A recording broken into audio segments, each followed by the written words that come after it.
The economy is the number one issue to voters, again, in a big way, especially that includes swing voters in very crucial swing states like North Carolina.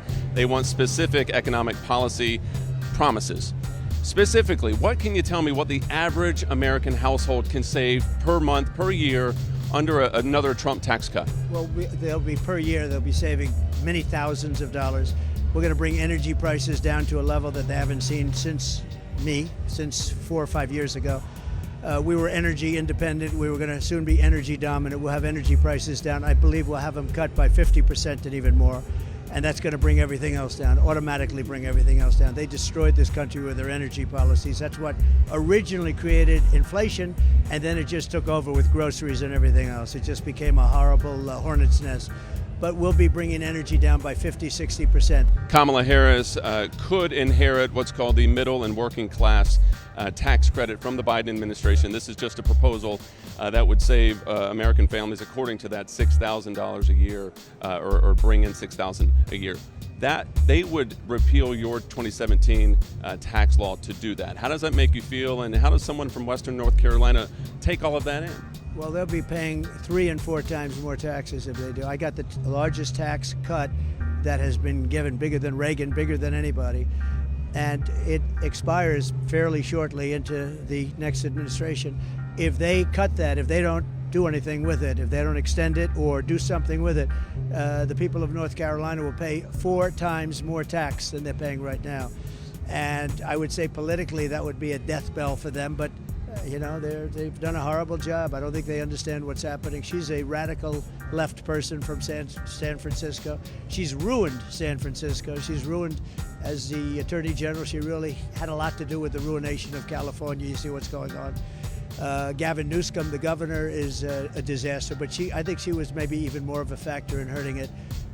You take a look at San Francisco. 15 years ago, it was one of the best cities in the world, and today it's barely livable.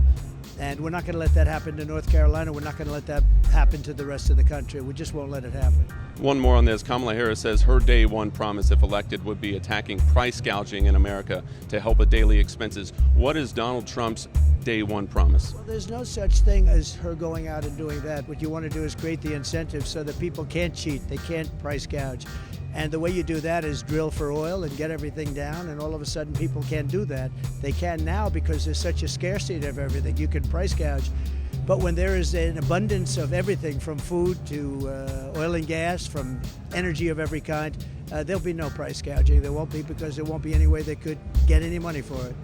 You said just a short time ago the economy, in your mind, may not be the biggest topic happening right now. Why did you say that, and what would you say it is? Well, it seems to be the economy if you look at polls, but I also think it's the border. It's millions and millions of people coming into our country from prisons and jails, from mental institutions, and even insane asylums where they're closing up all over the world. Not just South America, sadly. It's all over the world. This is coming in from Africa, from Asia, from the Middle East. And also you have large numbers of terrorists coming in like we've never seen. We have more terrorists coming into our country now than we've ever had, ever in history. And this is a bad thing. We have thousands of terrorists coming into our country, some really bad ones. And this is not a good thing. They're going to have to get out. We're taking them out. We're deporting every one of them. We have to. We're taking out the criminals. Again, they come in from jails and they come in from mental institutions. And if you look at the countries from where they come, their crime rate is way down. And we're looking, I'm looking at our cities. Migrant crime is through the roof, and it's violent crime. With the knives and the guns, it's violent crime. And it's going to happen here, too. It's going to happen everywhere. One more, and I want to ask how you're doing after what happened a month ago. Western North Carolina is filled with beautiful farms, strawberries, watermelons, Christmas tree farms. It is reliant on migrant workers. How do you balance strict border enforcement and make sure that these farmers are taken care of? Well, we want a lot of people to come in. We just want them to come in through a legal system. We want to make sure they're not murderers, they're not, drug dealers, and all of the people that are pouring in right now. A big percentage of the people that are coming in right now are major criminals coming out of jail. They're not letting their best people come in. They're taking people out of jails. They're emptying their jails into our country. They're emptying all of this into our country. When you look at Venezuela, where their crime is down 72%, it was Caracas, all these cities where you couldn't walk across the street, and now they're becoming actually safe cities. And they're not finished. They're getting all of their people from jails. They're dumping them into our country. So I want, and I fully understand your question, I want people to come in, but they have to be checked. They have to be vetted. We have to make sure they're going to love our country. Mr. President, 1 month ago, an attempted assassin tried to take your life. How are you feeling right now so the voters know? What are your thoughts about that? Well, it was a terrible thing. It was amazing. God was watching over me because it was a miracle. If I didn't turn a certain way at a certain time, it was no chance.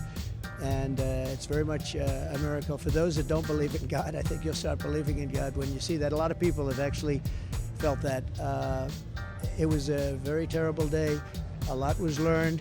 We lost a great person in Corey. We have 2 other people that were very badly hurt, weren't really expected to live, and they are living, and they're going to be okay. They're going to be fine.